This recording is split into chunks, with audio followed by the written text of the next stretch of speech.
is lazy. Who pulled me into the groove? Options trading group. Age old are you? Is this a new trading group? We have frozen your PayPal because our service has detected to unauthorized attempt. I have a female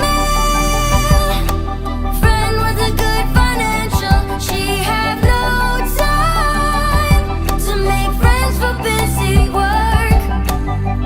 Women can't give birth to children. Money can also give birth to money. Join the group. Options trading group. Options trading group. Options trading group. Can I show demo, bro? Are you processing my new car order? I think my clothing store. I'm not sure if I remember the wrong number.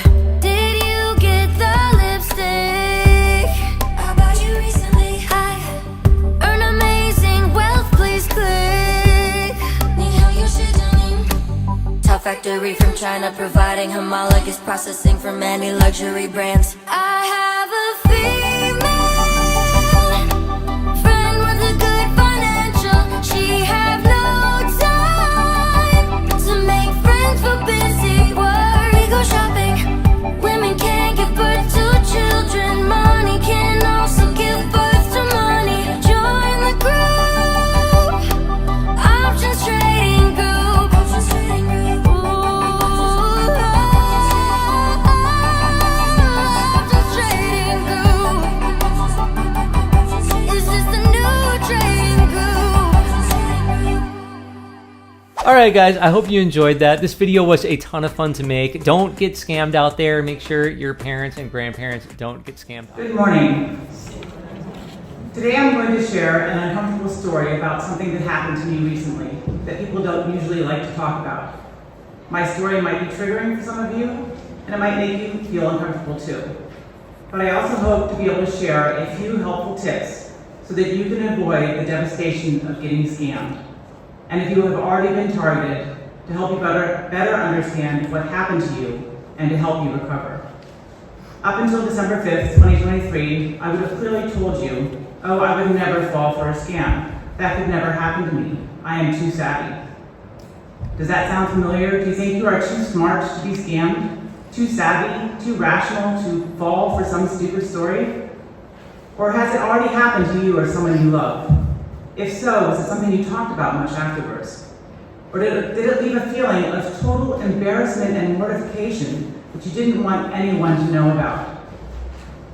That may seem like a totally understandable response. That is, until you learn about social engineering and amygdala hijack, which are two of the many unscrupulous methods of manipulating a victim to act in ways that aren't in their interest and that they never would have thought would be possible. What I have learned painfully through this experience is that people get scammed not because they are stupid or naive or frail. It's because they are human, with brains that evolved in ancestors who survived through the generations because of a reptilian response that made them act in a way that kept them safe when faced with a perceived dangerous situation. This morning I will be sharing my experience with you and the stages I went through on my path to recovery.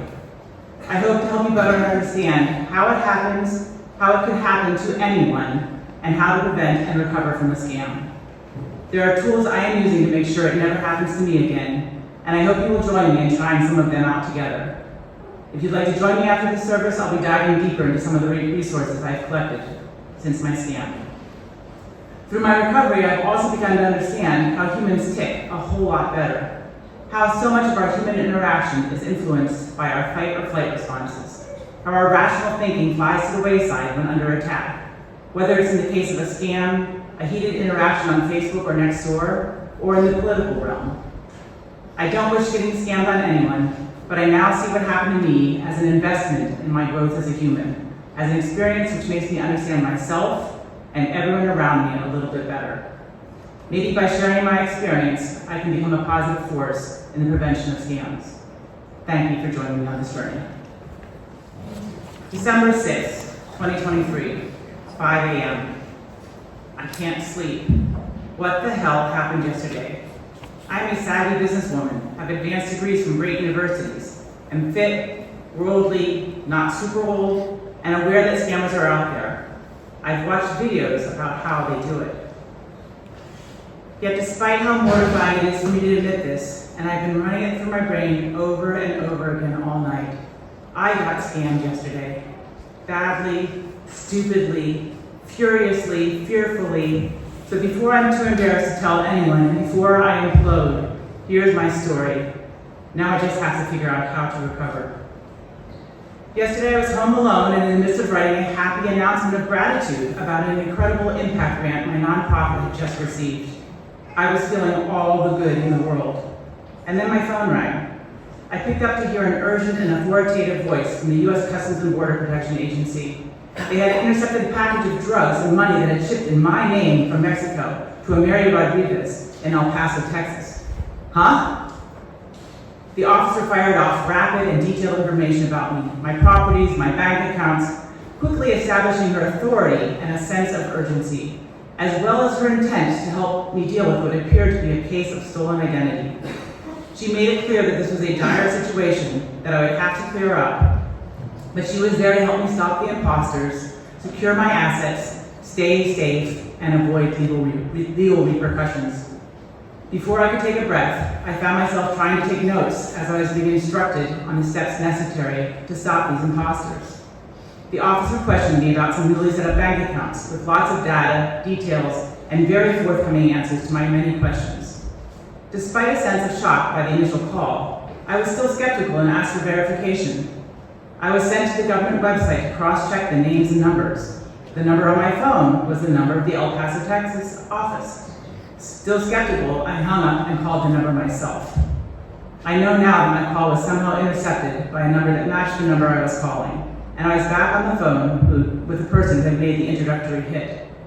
At this point, though, there was enough evidence against me to keep me listening.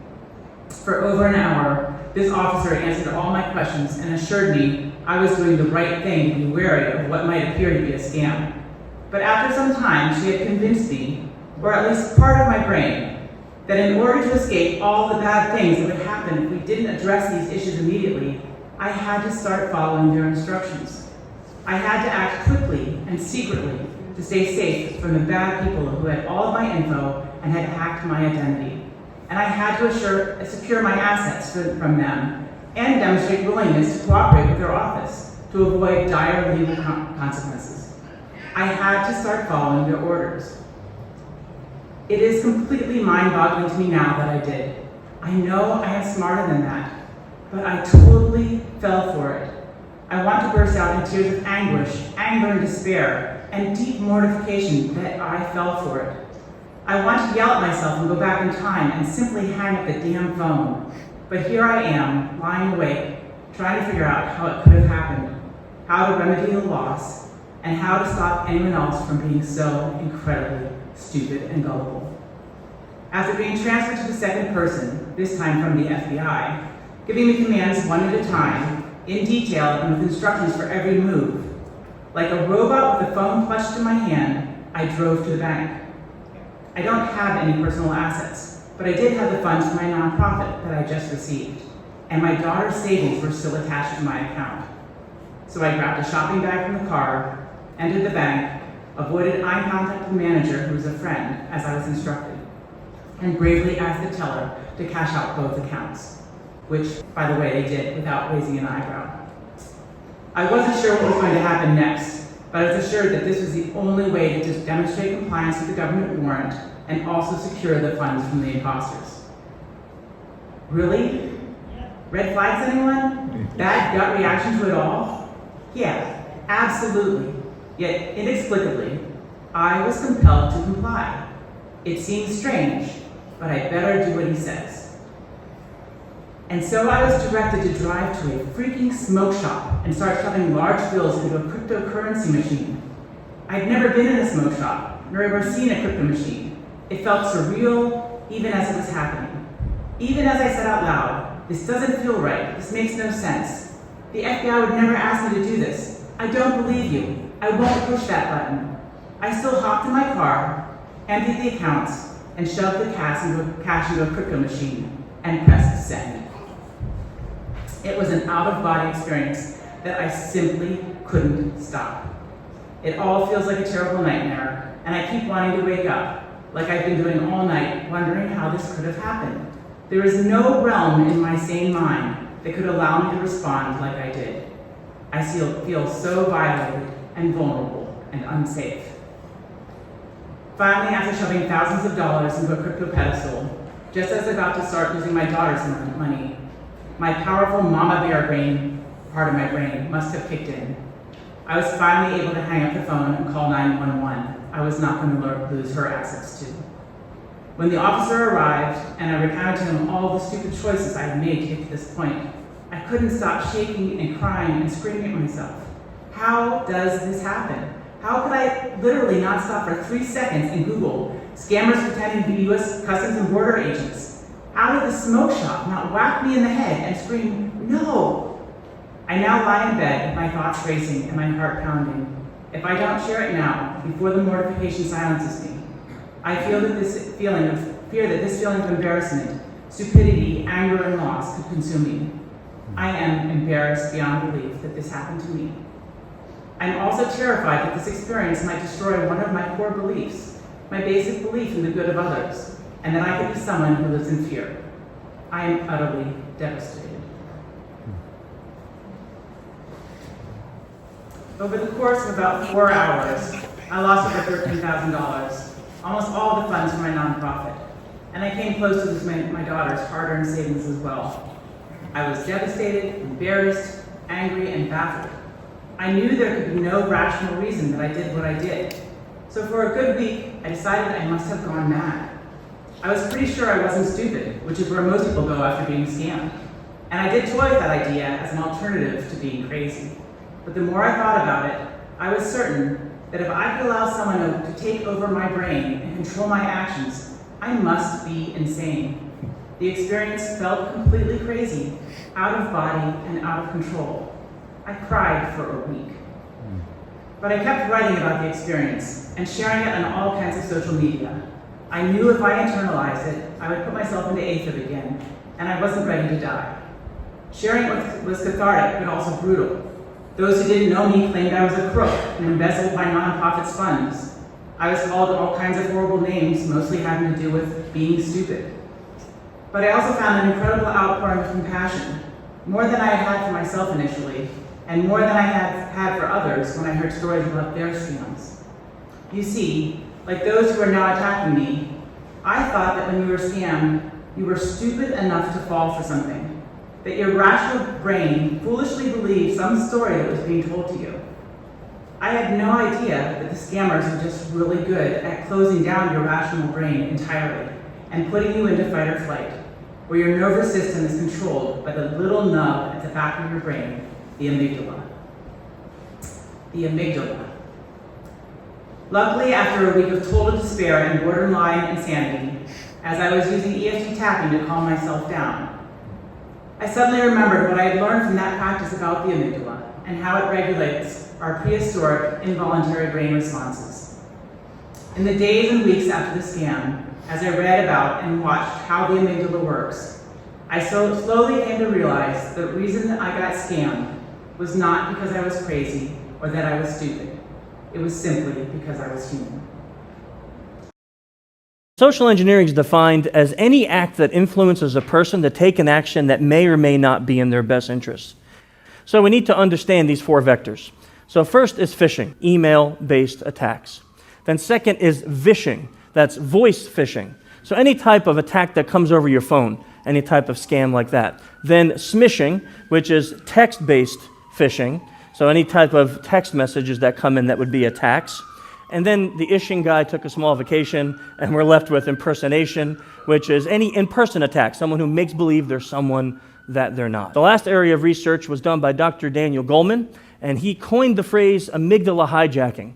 Now, what is the amygdala? It's a small walnut-sized piece of gray matter in the brain. Its purpose is to process emotional stimuli, but one of the things that he proved through his research is that the amygdala can actually trigger physiological and psychological responses before the brain has time to kick in. Looking at fMRI images of emotions being triggered in the brain, we can see all these different areas lit up, but here's what he found. is that logic centers are not. They actually shut down when strong emotions like fear are triggered. In my case, they applied the method of social engineering called amygdala hijack, where they quickly put you into an altered state of mind, often using 4 key tools: urgency, secrecy, authority, and trust.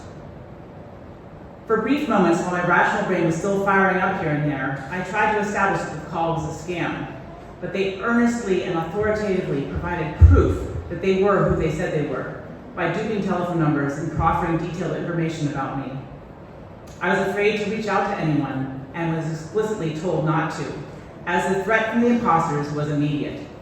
If I followed their protocol, I could remain safe and stop my assets from being stolen, they assured me. They were there for me to help me get through this terrible situation, and at some point during this 4-hour call, my all mind and body controls were handed over to the protective part of my brain that had evolved over many generations to keep me safe, and I was operating fully in fight or flight mode. A week after the attack, I was still deeply traumatized. There was a deep emotional and even physical trauma from being taken over, kidnapped, coerced into being part of their scam. I felt like a piece of my soul had been crushed. I knew that money could be replaced, but I was really afraid I might lose that core part of my identity that believes in the inherent good of people. I was afraid that I would become fearful and angry, and always have to have my guard up. That would change the essence of who I was, and I really didn't want to lose that. Luckily, I had the tool of EFT tapping to help me get through those fears. Some of you may have recalled from several years ago, I did a sermon here about EFT tapping. For our meditative moment, I'd like to share a brief tapping session I did together with Brad Gates, one of the top practitioners, as part of a live stream we did in the weeks that followed. If so inclined, I encourage you to follow along with Brad, tapping on the meridian points on your head and chest, and repeating his words out loud or silently. And it's a very simple method. There are several spots: the side of your hand, corner of your eye, side of your eye, under your nose, under your chin, on your chest, under your arm, top of the head. And Brad will lead us through a short video. Please join in. Even though there is evil in this world, people doing awful things, even though there's so much bad in this world at times, I choose to deeply and completely love, honor, and accept myself. All this awfulness in the world, all these horrible things in the world,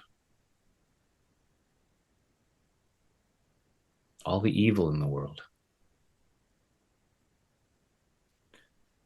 I might allow myself to be open to the possibility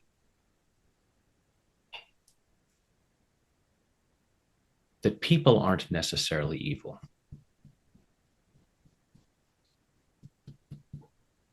They're just so afraid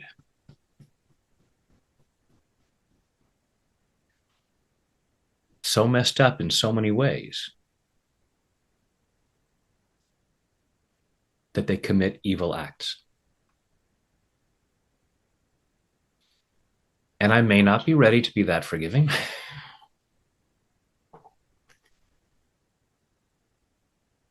But I choose to clear what doesn't feel like peace.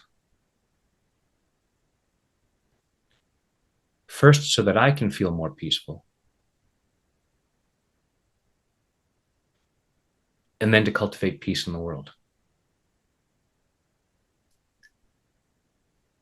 It's been said there's only love and fear. And what doesn't look like love is fear. So if I want to see more love in the world, I'm clearing what doesn't feel like peace, so that I can think more clearly and help others do the same. that I'm saving the world right now by tapping. I am contributing to world peace. Clearing the fear that causes that awfulness. Clearing the fear that leads to evil. Clearing the fear that leads to horrible acts.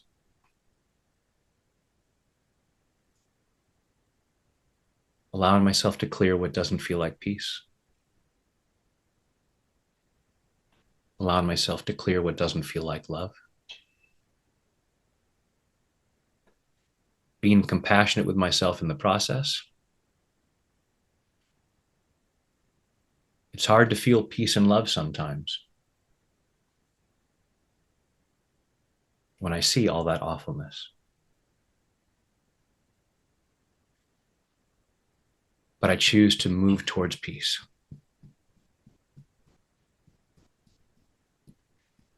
I choose to move towards the solution rather than the problem.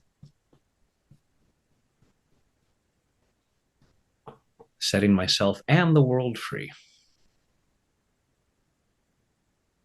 In body, mind, and spirit.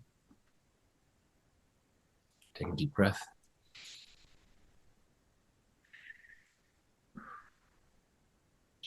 It took several weeks, lots of self-care, tapping, support from friends and family, a few chats with Reverend Tracy, and a few kind strangers.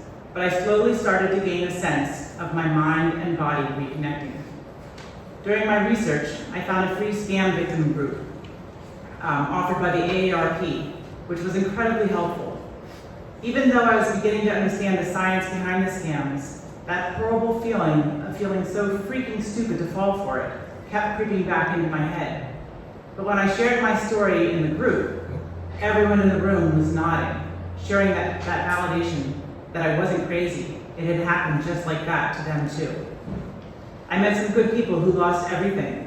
A nurse who almost in tears said he had spent his life helping others, worked hard, got scat on, and was just about to enjoy retirement, and they took his life savings.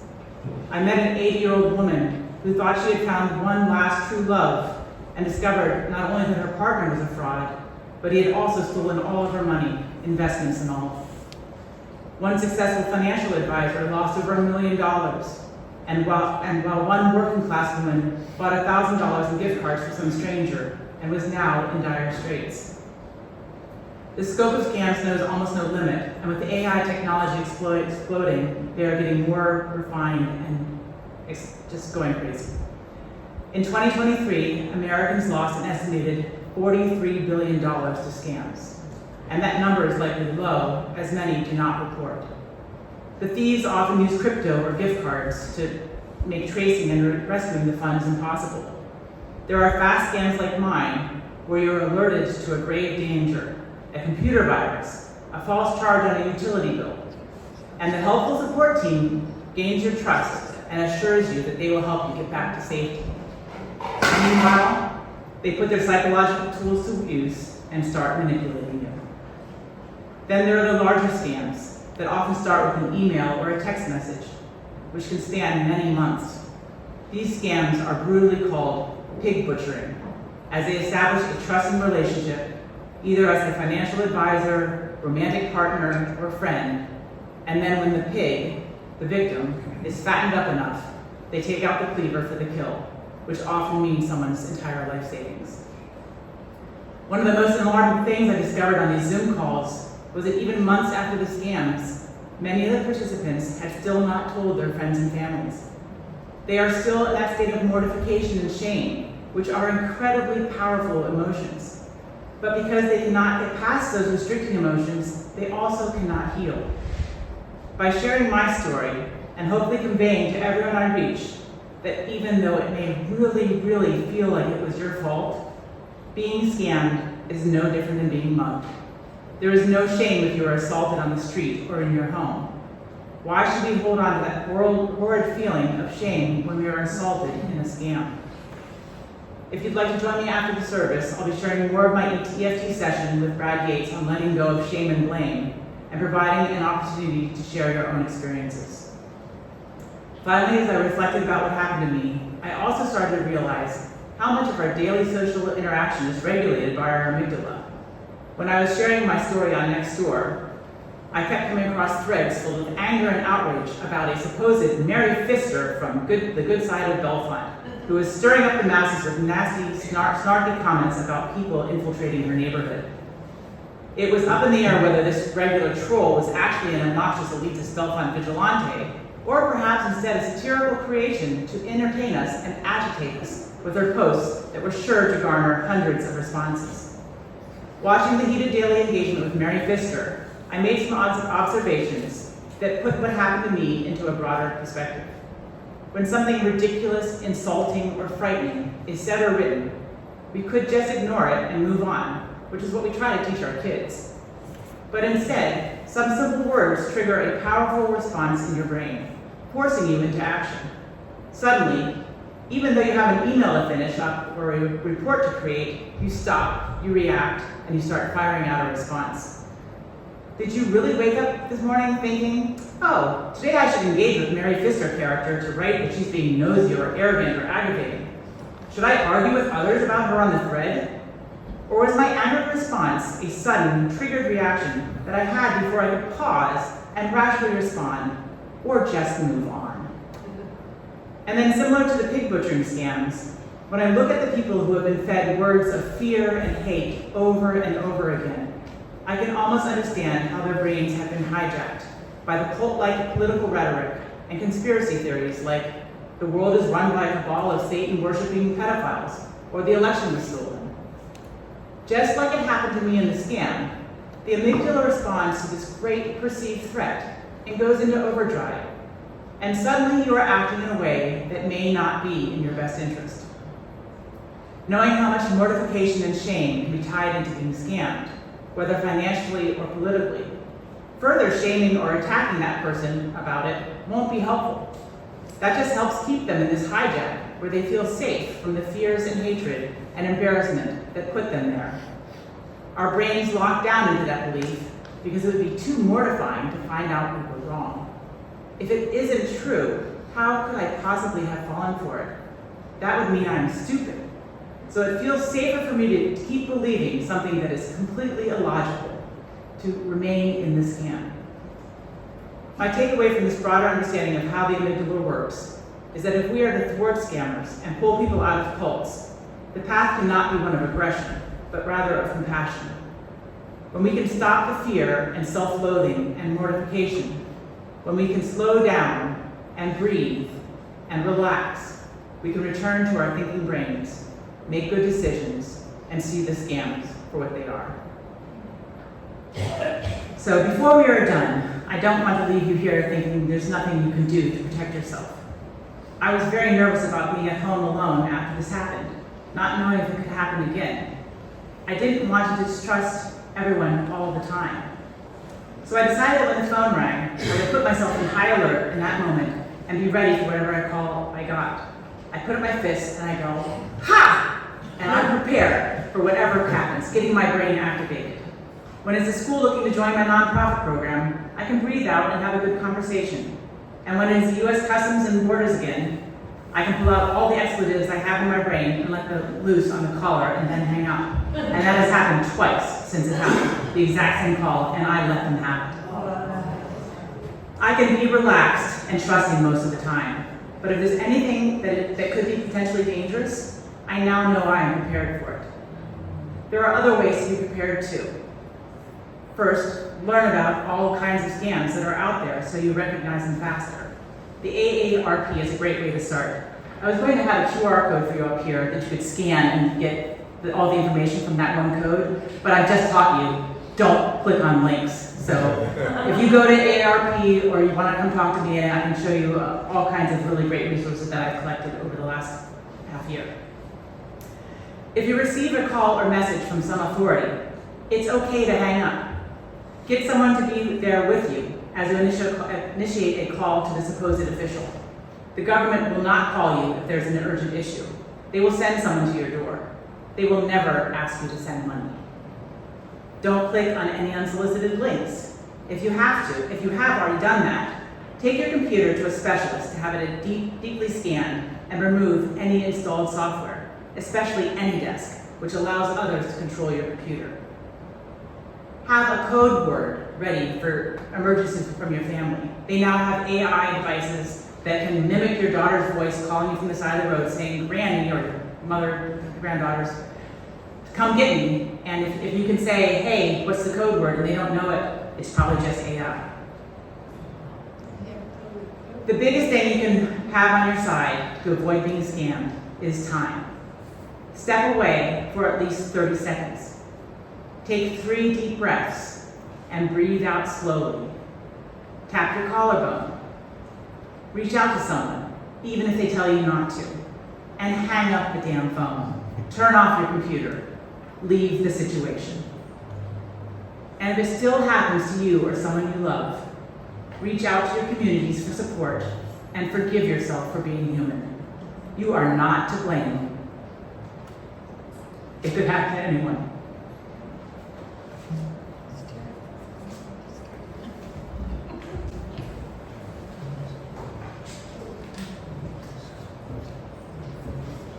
Go in peace. Take care of yourselves and each other.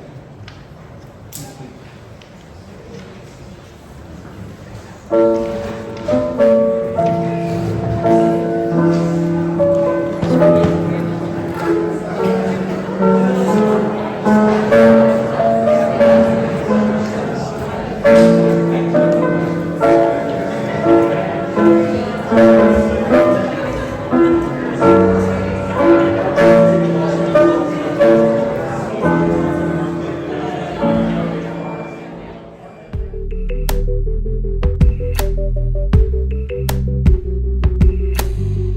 Hi David, hi Denise. Hello Anna, long time no see. Is Emily available? Dr. Wilton, my puppy is lazy. Who pulled me